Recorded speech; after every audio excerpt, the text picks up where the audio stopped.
સુરેન્દ્રનગરથી સમાચાર પ્રાપ્ત થઈ રહ્યા છે। સુરેન્દ્રનગરની માલવણ ચેકપોસ્ટ પર લુખ્ખાઓનો આતંક સામે આવ્યો છે।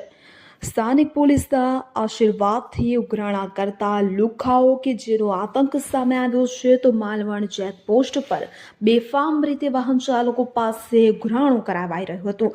તો મીડિયાની ટીમ ત્યાં પહોંચી ત્યારે લુખ્ખાઓએ હુમલો કર્યો। તો મીડિયા ટીમ પર હુમલો કરવામાં આવ્યો છે। સુરેન્દ્રનગરની માલવણ ચેકપોસ્ટ પર લુખ્ખાઓનો આતંક સામે આવ્યો। તો ચેકપોસ્ટ પર બેફામ રીતે વાહન ચાલકો પાસે જે ઉઘરાણું કરાવવામાં આવી રહ્યું હતું, તો મીડિયાની ટીમ ત્યાં પહોંચતા જ લુખ્ખાઓએ હુમલો કર્યો છે। પત્રકારોને માર મારવામાં આવ્યો છે। લુખ્ખાઓએ જાનથી મારી નાખવાની ધમકી આપી છે। તો મોબાઈલમાં રેકોર્ડ કરેલ કરતૂતનો જે વિડીયો હતો તે ડિલીટ કરાવ્યા છે। તો પત્રકારોને મારી વિડીયો રેકોર્ડિંગ ડિલીટ કરાવ્યું છે। પોલીસ તંત્ર સાથે આ લુખ્ખાઓનું મેળાપીપણું હોવાનું પણ જાણવા મળી રહ્યું છે।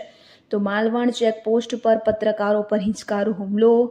અહીં લુખ્ખાઓ દ્વારા વાહન ચાલકો પાસેથી બેફામ રીતે ઉઘરાણું કરાવવામાં આવી રહ્યું છે। ત્યારે અહીંથી પસાર થતા વાહન ચાલકો કે જે ભયના ઓથાર તળે પસાર થાય છે, રૂપિયા ન આપે તો લુખ્ખાઓ માર મારે છે।